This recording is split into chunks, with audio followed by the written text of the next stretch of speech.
Praise the Lord. मसीह में मेरे प्यारे भाइयों और बहनों, प्रभु की उपस्थिति में मैं आप सबका इस चैनल में दिल से स्वागत करती हूँ और साथ ही थैंक्स भी करती हूँ कि आपने इस चैनल को सब्सक्राइब किया है। और अगर अभी तक आपने चैनल को सब्सक्राइब नहीं किया है तो प्लीज़ चैनल को सब्सक्राइब कीजिए और इन वचनों को औरों को भी आप शेयर कीजिए। आइए आज का वचन देखते हैं। प्रियो, आज का वचन एक कहानी से शुरू करते हैं। मैं आपके साथ एक कहानी शेयर करने जा रही हूँ। एक गरीब मछुआरा था, फिशरमैन। वो हर दिन मछलियों को पकड़कर मार्केट में बेचता और अपने परिवार को चलाता था।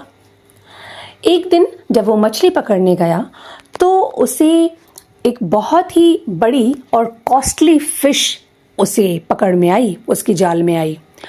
और जब उसने उस फिश को देखा तो वो इतना ज़्यादा खुश हो गया और उसने सोचा कि इस मछली को बेचकर मैं जितने भी कर्जे हैं मेरे ऊपर, मैं उन सब से मुक्त हो जाऊंगा, वो सारे कर्जे मैं चुका दूंगा। ये सोचकर वो बहुत खुश हो गया और उसने अपने हाथों को स्वर्ग की ओर उठाकर परमेश्वर का धन्यवाद किया और वो खुशी खुशी अपने घर के लिए उस फिश को लेकर घर की तरफ चल पड़ा। जैसे ही वो उठा फिश को लेकर तो एक स्ट्रॉन्ग मैन, एक ताकतवर इंसान उसके पास आया। उसने देखा कि अरे ये फिश तो बहुत कॉस्टली है और उसने उस मछुआरे से वो फिश लेनी चाहिए, लेकिन वो भी फ्री में।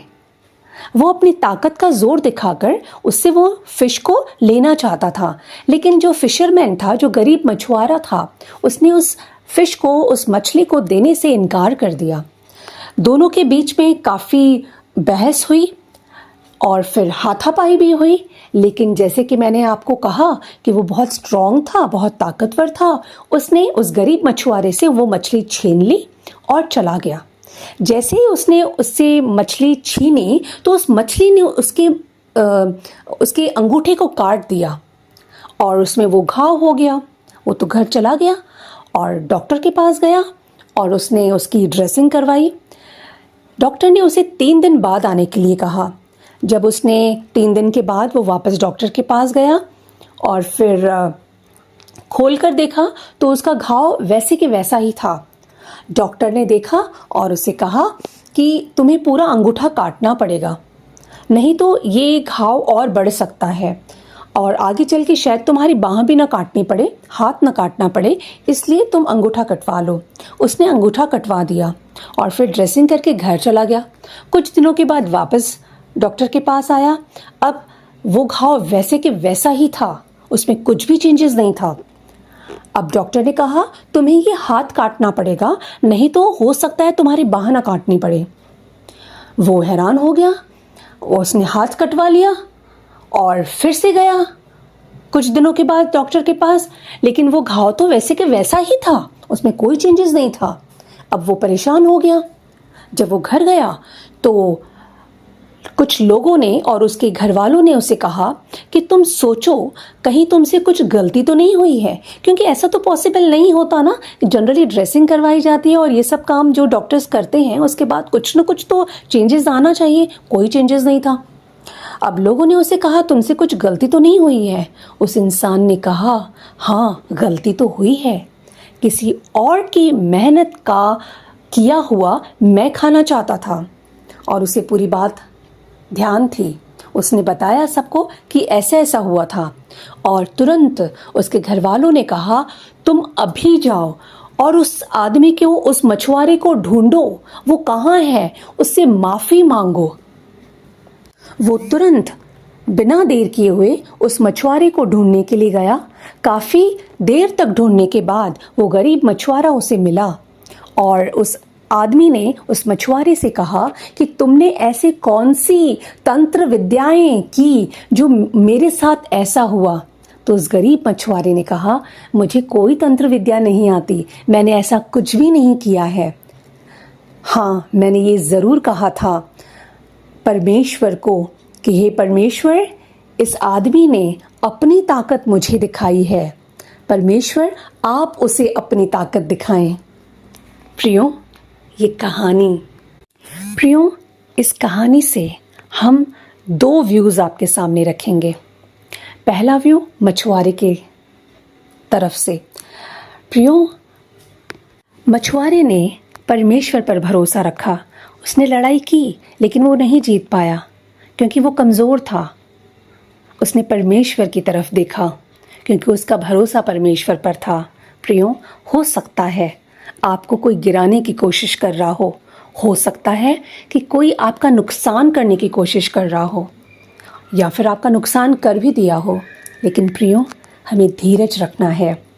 हमारा भरोसा सिर्फ और सिर्फ परमेश्वर पर होना चाहिए। वो हमारी लड़ाई लड़ने वाला परमेश्वर है। प्रियो, हम क्यों भूल जाते हैं कि वो सृष्टि को बनाने वाला परमेश्वर हमारे साथ है।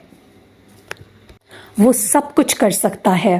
वो सबसे ताकतवर, सबसे महान, सबसे अद्भुत परमेश्वर है। वो महान परमेश्वर जब हमारे साथ है, हम क्यों भूल जाते हैं? क्यों हम अपनी लड़ाई लड़ने के लिए आगे बढ़ते हैं? क्यों हम किसी के लिए कुछ बुरा सोचते हैं और करते हैं? प्रियो, हमें धीरज रखना है, हमें शांत रहना है। परमेश्वर अपनी ताकत उन्हें दिखाएंगे। अभी दूसरा पॉइंट ऑफ व्यू है उस ताकतवर इंसान के थ्रू। उस ताकतवर इंसान के लिए गलातियों के 6 अध्याय के 7 पद में लिखा है, जो बोओगे वही काटोगे।